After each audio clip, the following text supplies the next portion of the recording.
வணக்கம். தமிழ் ஃபுட் கார்னரில் இன்னைக்கு தேங்காய் பால் கொழுக்கட்டை பண்ண போகிறோம். இப்போ இந்த டேஸ்டான கொழுக்கட்டையை எப்படி பண்ணுறதுன்னு பார்க்கலாம். ஒரு கப் இடியாப்ப மாவு எடுத்து வச்சுருக்கேன்.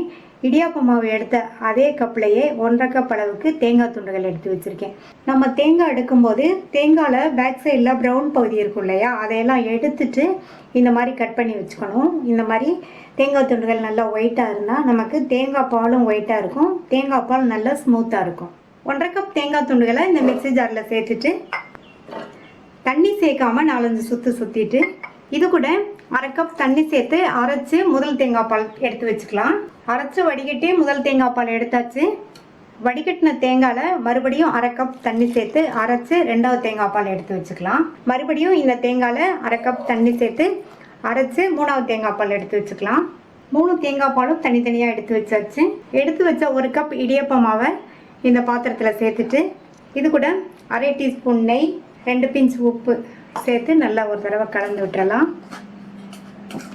1 கப் மாவு எடுத்தோம், அதே கப்லேயே 1.25 கப்பு தண்ணி சேர்த்து நல்லா கொதிக்க விட்டுக்கலாம்.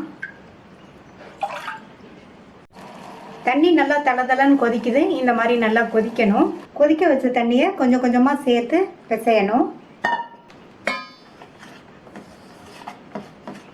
1 கப் மாவுக்கு 1.25 கப்பு தண்ணி நான் கொதிக்க வச்சுருக்கேன். சில சமயம் இந்த தண்ணி சரியாக இருக்கும், ஒவ்வொரு சமயம் இந்த தண்ணி மிச்சப்படும். நம்ம பிசைஞ்சிட்டு பார்க்கலாம்.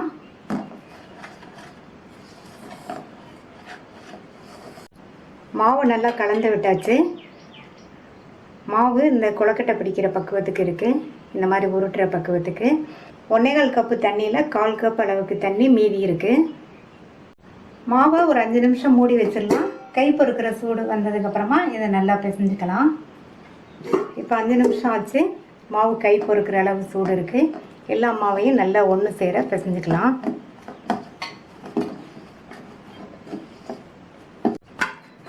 மாவு பிசைஞ்சாச்சு. இப்போ இந்த மாவை சின்ன சின்ன உருண்டைகளாக உருட்டி வச்சுக்கலாம். கொஞ்சமாக மாவு எடுத்து இந்த சைஸ்க்கு உருட்டுனா கரெக்டாக இருக்கும். நான் இன்றைக்கி எல்லா மாவையும் இந்த மாதிரி உருண்டைகளாக தான் உருட்ட போகிறேன். நீங்கள் இந்த மாதிரி உருண்டையாகவும் உருட்டிக்கலாம், அல்லது இந்த மாதிரி கொஞ்சமாக மாவு எடுத்து இந்த மாதிரி நீல ஷேப்புக்கும் உருட்டிக்கலாம். எல்லா கொழுக்கட்டைகளையும் உருட்டி வச்சாச்சு. கொஞ்சம் மாவு மட்டும் தனியாக எடுத்து வச்சுருக்கேன். இதை கொழுக்கட்டை வெந்ததுக்கப்புறமா தண்ணியில் கரைச்சி நம்ம சேர்த்தோம்னா பால் கொழுக்கட்டைக்கு நல்ல திக்னஸ் கொடுக்கும். 1 கப் மாவு எடுத்தேன். அதே கப்லேயே 1 கப் அளவுக்கு பொடித்த வெல்லத்தை இந்த பாத்திரத்தில் சேர்த்துக்கலாம். இந்த 1 கப் வெல்லம் கரெக்டான அளவாக இருக்கும். உங்களுக்கு கூட வேணுன்னா கூட கொஞ்சம் சேர்த்துக்கங்க. இது கூட 1/2 கப் தண்ணி சேர்த்து இந்த வெல்லம் நல்லா கரைஞ்சி கொதிச்சதுக்கப்புறமா இதை வடிகட்டி எடுத்துக்கலாம். வெல்லம் நல்லா கரைஞ்சிருச்சு. பாகுப்பதம்லாம் எதுவும் பார்க்க வேண்டியதில்லை. இதை வடிகட்டி ஆற வச்சுக்கலாம். கொழுக்கட்டையை வேக வைக்கிறதுக்கு மாவு எடுத்த கப்லையே 1/2 கப் அளவுக்கு தண்ணி, இது கூட 3வது தேங்காய் பாலை சேர்த்துக்கலாம். இது 1/2 கப் அளவுக்கு இருக்குது. இந்த தேங்காய் பாலும் தண்ணி கலவையும் கொதிக்குது. நம்ம உருட்டி வச்ச கொழுக்கட்டைகளை கொஞ்சம் கொஞ்சமாக இதில் சேர்த்துக்கலாம். உருட்டி வச்ச கொழுக்கட்டை எல்லாத்தையும் சேர்த்துறாதீங்க. எல்லாத்தையும் சேர்த்தோம்னா கட்டியாயிரும். இப்போ கொஞ்சம் சேர்த்துருக்கேன். கொழுக்கட்டைகளை சேர்த்த உடனே கரண்டி எதுவும் போட்டு கிண்டக்கூடாது. மறுபடியும் நல்லா ஒரு கொதி வரட்டும். இப்போ நல்லா கொதிக்குது.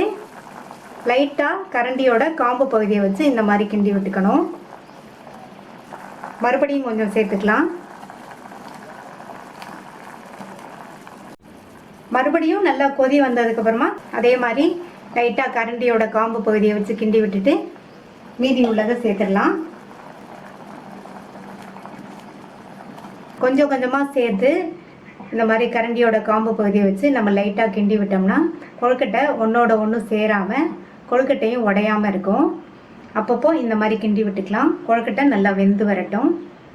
பால் கொழுக்கட்டை பண்ணுறதுக்கு கொஞ்சம் அகலமான பாத்திரம் எடுத்துட்டோம்னா கொழுக்கட்டை வேகும்போது பொங்கி வெளியில் வராமல் இருக்கும்.